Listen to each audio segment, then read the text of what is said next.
Welcome to another episode of the Marvin Nemitz Podcast. Welcome back, and thanks for joining me today. So, I want to talk about a saying that we are all familiar with: never let them see you sweat. Never let them see you sweat. Well, I understand the connotation of that. You know, people are looking for leadership, they're looking for strength. And so, in the midst of all that you are, never let them see you having a difficult time. Never let them see the effort that you're putting in. Let them never see you really come undone or be discouraged. Never let them see you sweat. Well, listen, here's what I found: the only people who don't sweat are those who don't do anything. Um, I think if you're going to join in with other people, if there's going to be anything worth doing, that there's going to be exertion involved, and you're probably going to do a little bit of sweating, especially if there's effort, especially if it's hard. I live here in South Florida, and I've got to tell you, I am a sweater. Um, and I've noticed I like living up north. That word sweater down here is spelled the same way as the thick wool covering that you get to wear if you're in a winter situation. I love winter situations. I miss wearing sweaters, but I am a sweater, and I live here in South Florida. One of the things my wife and I joke about all the time is I'll just walk outside, especially during the summer and the humidity, and I don't even have to do anything. I don't. I'll look at her and I'll go, I'm sweating and I didn't do anything. Or I'll start to say it, I'm sweating. My wife going, you didn't even do anything. Well, if you are in Florida, it's possible you may not be doing anything and you can sweat. But the truth is, most people in life, the only ones who don't sweat are those who don't do anything. Um, we always want to look good. We always want to look polished. We always want to look presentable. Um, I try. Listen, I've sat outside with people. I remember one time someone decided to do a wedding here in South Florida. I was just talking with this about someone the other night that decided to do a wedding in July on the beach, and they wanted me to be in a suit. I don't think I've ever sweat so hard. That day it was probably about, 95 degrees out, 100% humidity. We're standing on the beach, and people go, well, at least there's a sea breeze. Listen, you can make jerky in an oven at that temperature with just a little bit of a breeze passing over the meat. All I know is this: I soaked through the suit. That idea of never let them see you sweat, it was all I could do. I couldn't even hardly read my notes to actually help the bride and groom to get married, to go through their vows. And so much sweat was pouring through my eyes. When I was done, I didn't know if I should send the suit to the dry cleaner or just throw it away. Um, I sure didn't look real polished and professional that day, as much as I tried. And I didn't get the groom, because the groom was there in this wonderful tux that he had rented, and he didn't sweat at all. Never let him see you sweat. Um, People are looking for answers. They're looking for leaders that don't panic. They're looking for people that seemingly have it all together. Here's what I found: you can put on the best face in the world. You may not be sweating on the outside, but the truth is you might be perspiring incredibly in the inside. Um, Listen, if you're in leadership, if you're a mom, you're a dad, you're a pastor, you're a manager, people look to others for strength. Um, they're looking to people to be that Mount Rushmore in their life, that granite. And I love that. I think that that's a level of leadership we're all called to be in. But the truth of us, all of us go through things. Um, I've known as a dad, being strong for my children is important, but I think also equally important is that they've watched me and my wife go through the struggles of life. They've seen us in disappointment. They've seen us in discouragement. They've seen us put in the effort and see little results. They've seen us put in the effort and see great results. But I think all of that is part of the process of life. Never let them see you sweat. I get it. get it. I'm not trying to discount a good saying. I love a good saying. I love a good quote. Never let them see you sweat. And I think that is an important part of leadership. I think being decisive, being confident, even when you don't feel confident. I think projecting strength and living in the moment in a way that depends on the Lord is vital. But I ran across a quote that I love. As a minister, I found it powerful. It says, a pastor can be walking through their own personal trauma while still preaching you into your triumph. Man, that hits home. I can't even tell you how many times I've been in my own personal trauma and have been called to preach faith and truth to people. And I think that that's a strong part of leadership. I don't think that's stoicism. I think that's walking in the strength and the faith of the Lord. But we're supposed to never let people see us sweat. And that's hard. Especially if you are facing unusually difficult things in life. So I want to talk about that. I think there's the reality of being able to project strength to our children, to our spouses, to the people that we have the privilege of leading, but also dealing with the reality of being human. We hear a lot about being authentic. We hear a lot about being true, our true self, but really most people want us to wear a mask. People say they care, but they only care to a certain extent. And I think really that also stems from the way that we've led and the way that we've been open and the way that we've been real with people. And I think that this needs to change. I think there definitely is that truth of never letting them see you sweat. That people don't see you panic, people don't see you come unglued, that people don't see you unravel in the midst of a difficult thing. I think that's an important part of maturity. I think that's part of the hard part of growing. I think that's part of the hard part of leadership, of actually being there in front of people. But what happens when you can't? That's not the norm of most people, but that certainly becomes an exceptional moment in all of our lives. Certainly in the midst of crucial moments, people shouldn't. I think that there are times we rise to the occasion. But what do you do? Listen, what I've learned, especially if you're in leadership, is you can't expect most people to carry our discouragement. Most people just aren't equipped, especially if they're looking to you. You can't usually expect your children, definitely if they're younger and not grown, to come alongside you as a mom and dad. They're not equipped. Maybe when they're adults. Even then, they're still looking to you as a place of strength. But we need to also realize, those of us who are in leadership, is that most people can't handle the weight of our call. And many people get scared when they find us hurting and not knowing what to do with it. I think that's a reality. Let's be honest about that. People do want to put people on a pedestal, but I think that that's not an actual, if you're called to lead, if you're a manager, if you are a pastor, if you're an evangelist, if you're a missionary, most people can't handle the weight of the satanic discouragement that we might carry.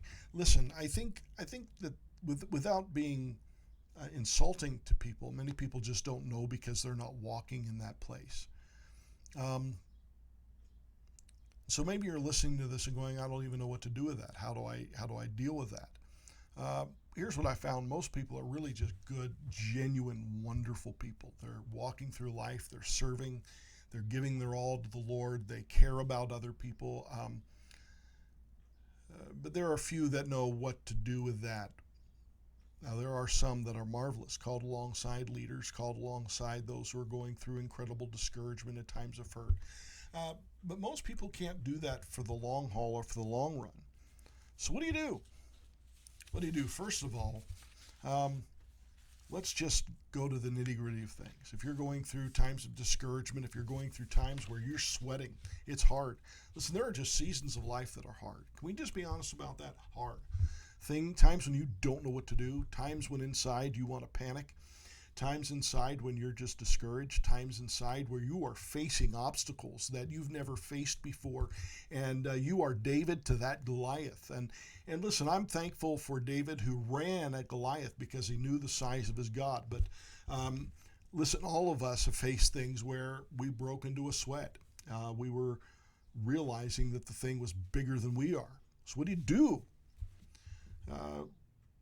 Well, I mean, there's a basic thing that we all should do. And so I'm going to tell you something that you probably already know, but boy, is it just one of the most important things you'll ever hear. Take it to Jesus. Make it a matter of prayer. I remember a time when I was going through a season in my life. I was really in a transition period, and life was hard. I was beat down. I was discouraged. I was hurting. I had been faithful to God. Things didn't work out the way I thought they would work out. And I found myself in the basement of the house that we were renting, and I would pray. We had refused to unpack. We knew that the time we were in was a moment of transition. We weren't permanently in the home, so we didn't put up pictures. We didn't unpack all of our things. We put enough out that we could be comfortable and live as a family, but there was still much that was packed because we never knew when we were moving, and we needed to move soon. We were ready. But I remember walking among boxes of things in the basement, and that became a prayer place. I took it to Jesus. I poured out my prayer. I poured out my cry. I poured out my heart. And how often did I do it? Well, not only did that become my regular prayer place every day, when life got unbearable, I went down to the basement. I don't know that it was always the smartest place to be because it was one of those basements, old Pittsburgh basement that was dark. There wasn't any light down there except for maybe one of the bare light bulbs that were there. It wasn't the nicest of places. As a matter of fact, the basement actually matched my mood. So I found it fitting to pray in the basement. It was away from the eyes of my children, away from the eyes of my wife, away from the eyes of everybody else. No one knew I was there. And I walked among our things, and I took it to the Lord. There were times of prayer, times of tears. But I found that his yoke is easy, and his burden is light. I took it to the Lord. And it was in there that heaviness began to lift. How often did I go to pray? Every time that the load just got unbearable. And there were some days I felt I could barely stand, some days where I could barely hold the tears back. And remember, I was back in a place, people knew I was a pastor, and most people just wanted to watch you walk by faith. Now, thank God for good, godly people. I remember sitting in the church service one day. I was in between churches.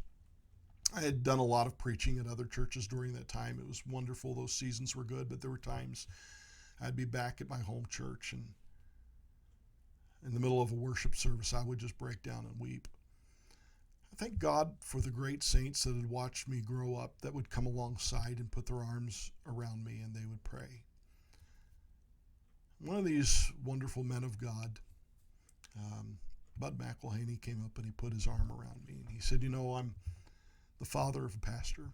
I watched you grow up, and I've been on the board of our church, on and off the board of our church school. He said, and I know that the weight you carry, I don't completely understand, but I want you to know that I love you. And that affirmation of that wonderful man of God was such an encouragement, such a blessing. They saw me sweat. They saw me not just sweat out of my brow, but they saw me with tears. Sometimes people are going to see the moments in your life where things get heavy and they get too much. Listen, the truth is, if you can be in the middle of the coldest winter, but if something that you are carrying is heavy and you're doing it for a long time, you're going to sweat. Remember, moving back to Pittsburgh and at that same house, and it just snowed. It began snowing at the beginning of October. It snowed until we moved up in March. I mean, it just snowed. It was one of those big winters. And having had lived here in Florida for many years, I remember going out, and the thing that I hadn't remembered is how much you sweat when you shovel snow. So I had gone out one of the first times. I was bundled up in my coat. I had a sweatshirt on. I had gloves. I had a hat. And I was shoveling and shoveling away. I helped shovel, and I started sweating.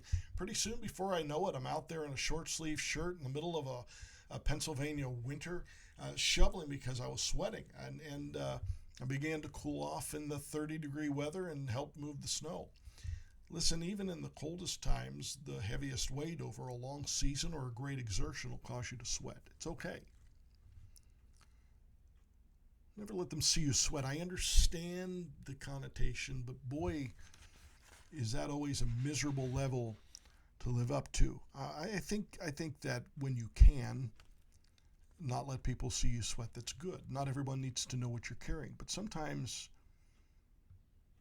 instead of sweating like me that Sunday morning, it might turn to tears. That's still sweating. People saw it, and that was okay. Thank God for the other men of God that came along. A younger man put their arm around you and just wept with you. So that's really brings me to that next point, is find a few friends who are like an Aaron and a Hur. Not everybody can carry what God has called you to carry, but they can come alongside you. Not everyone can come alongside you. Not everyone is going to be willing to come alongside you. Find those people that will stand with you. They may not do what you must do, but they can help hold up your arms. Moses, God told him, leave your arms. As long as his arms were up, man, the battle was won. But at 80 years old, Moses wasn't going to be able to hold his arms. Listen, you go ahead. You hold your arms like that for a little while. I can praise the Lord, but listen, I remember when I was young holding up my arm in worship service. I could be there for hours. Now, listen, just if my hands aren't raised all service doesn't mean that I don't love the Lord. It just means I'm tired. Listen, sometimes you need other people to come alongside. Aaron and Hur. Moses sat down. He didn't even have to stand up. God never said stand up. Moses sat down. Aaron and Hur kept his arms raised. Moses just needed to be there. I wonder if Moses took a nap in the middle of the battle. He's 87 years old. Maybe he fell asleep while they were holding up his arms. I don't know. But find people that will come alongside you and help hold you up. Sometimes you need people to help hold you. Stop being prideful. Moses had to let them know, and they saw it. They looked over.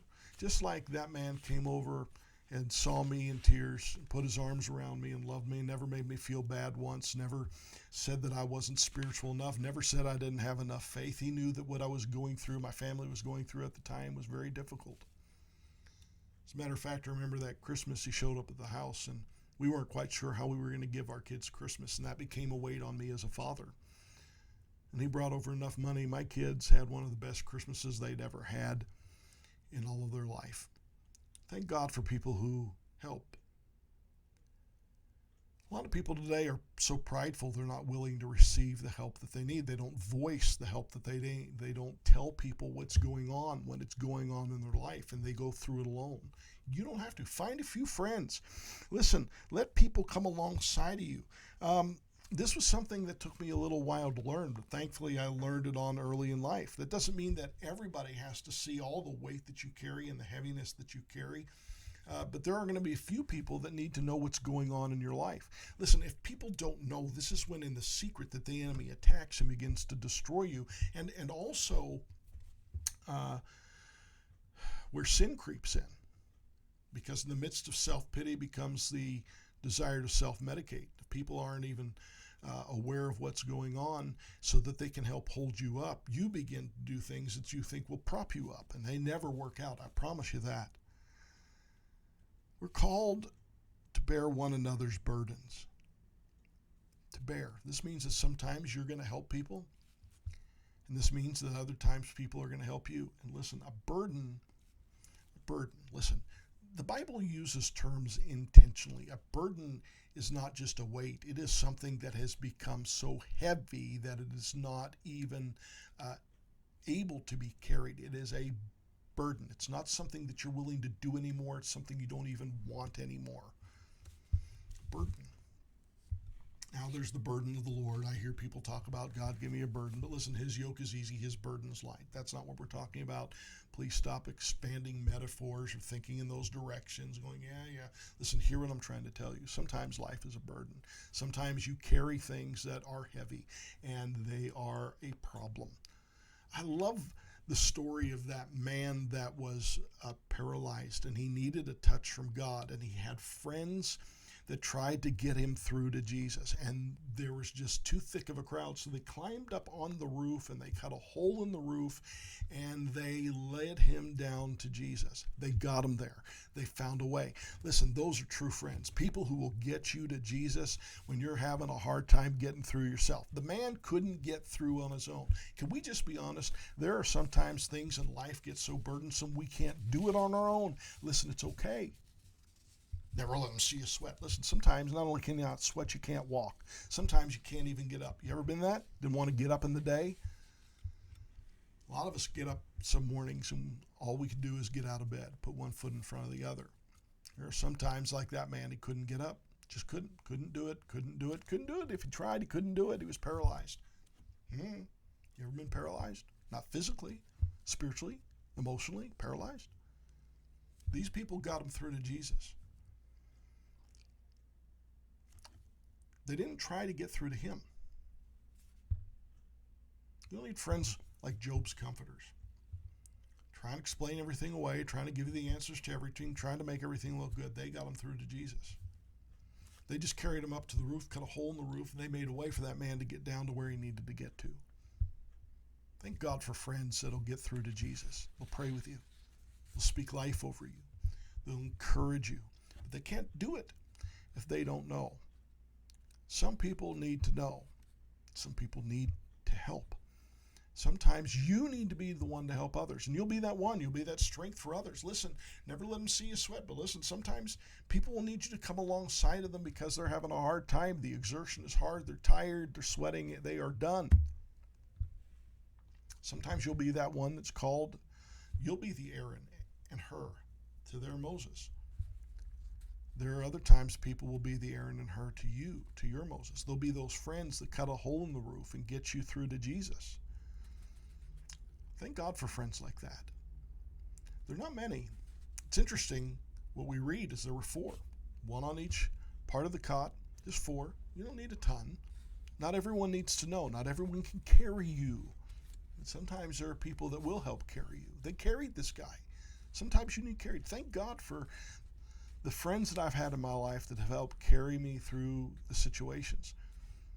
I've returned that favor for them. Those are warriors. Together we've become friends in thick and thin. Those are few and far between in life. But they're there. But you need to open yourself up to them. It brings me to the next thing I want to talk about, and that's be vulnerable enough to allow people to see you work through your struggles.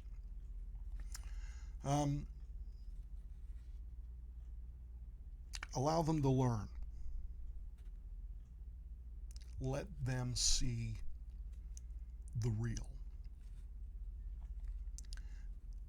I'm so appreciative of people who allow you to see the sweat. You don't have to know all the gory details. They may not tell you everything that's going on in life, but they are real. One of the things that I felt the Lord tell me early on in ministry is just be real, let people see. Now, there are a lot of people who put on the show. People always like the superhero. They always like that person that they can put up on a pedestal and really just admire them. One of the things that I heard the Lord tell me is be real. Be real with people.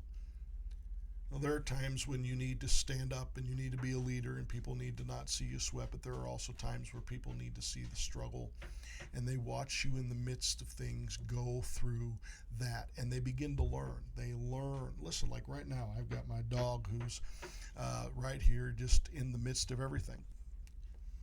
I'm keeping him in the office while I do it so he's not out there barking and I've got to re-record. But now here he is right at my side. Listen, that's just real. Welcome to real life. Welcome to my life. Welcome to my dog, Prince, who is a rescue, who's got his own insecurities and problems because he's been through some things. How about you? The Lord said be real.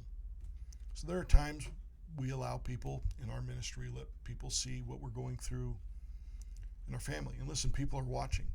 People need to learn what it means to walk by faith. They need to learn to watch you succeed. They need to watch you trust God. They need to watch you struggle. They need to see what it is when a man or woman of God goes through things and they have an example of how you walk through that. Now, they may not always look the same as what you're doing, but they're going to see that there's times you're sweating, times when you're hurting, times when you're discouraged, times when you're fearful. And then you learn how to cast those cares on the Lord, how you take those fears to the Lord, how even in the midst of fear, you choose courage. You choose to be a person of faith, to trust God. People have got to see that. Tell your stories. Maybe people don't see it all now, but listen, man of God, woman of God, share what you've been through. That's part of your testimony. Never let them see you sweat. Sometimes people will see you in the moment, and sometimes people just need to hear about what it was like for you. So they actually don't think that everything was just so perfect. That is this man or woman of faith that they see. Just before I came in here to record this, I watched a little clip by Corrie ten Boom, and she talked about how through all the struggles that she had in life, there were times of discouragement, times of fearfulness, times where she didn't know what she would do, but she took it to the Lord, and how God always came through. But she was honest about her feelings, honest about the struggles. I'm glad that she was vulnerable about it. Why lie about those things? Why give people this idea that there is such an unattainable perfection that not one person ever has? It's part of life. Just the realness. Be real with people. Be vulnerable enough to allow people to see you work through struggles. As a minister, listen, I've learned that my life is kind of one of those glass houses. Everybody's watching. Even when I don't think they're watching, they're watching. I'm sure there's been people who've watched me in a store have to be kind to someone who's being unkind. Watched me on the road. Listen, I'm sure there's been a few people that have watched Pastor Marvin honk at a few people who are just not moving or on their phone, and they're not going because they are paying more attention to their phone than they are the road, and thank you for putting my life in danger. Well, I think the realness of those things are important for people to see so that they know that men and women of God are just like them, and that God is faithful, and that we're all growing and learning together. Listen, there are times where you should never let them see you sweat. I've got to tell you, there's been times when I faced the enemy and I've been sweating. I faced people where I began to sweat. But I've learned to keep my cool. On the inside, I might have been fearful, but I didn't let them see the fear. There are times when I've been afraid and other people needed to know it, because then they walk with you through it. You ever gone through a dark place on your own? It's scary, but you get a friend or two with you, not so scary. But you were vulnerable enough to let them know, and boy, does that build courage. Listen, I hope this blesses you. Listen, when you need to, rise to the occasion. Never let them see you sweat. Listen, sometimes you're going to be sweating. That's just okay. That's a season of life that you're in, and God's got you. You'll get through it, and then when you're done sweating, get cleaned up. God will clean you up. He'll heal you. He'll dry your tears. He'll mop your brow. You'll have friends that'll stand with you. You'll look back on those seasons and you'll find out that you walked through them together, and boy, will you have people that you can celebrate with what God did and brought you through. Well, listen, God bless you. Thanks for being part of this podcast today. If you like this, would you go ahead and share it? Would you let other people know about this podcast? Let them know. This is on a lot of different platforms. It's right here on YouTube. It's right here on Spotify and here on Facebook. Definitely out on iHeartRadio and several other places that I'm so thankful for those that help me get the word out for this podcast and make it available on a lot of different social media avenues. So listen, God bless you, your family, and listen, I hope you have a great summer. When you need to, jump into some cool weather and cool off, and know that you're loved. Know that God cares for you. So do I.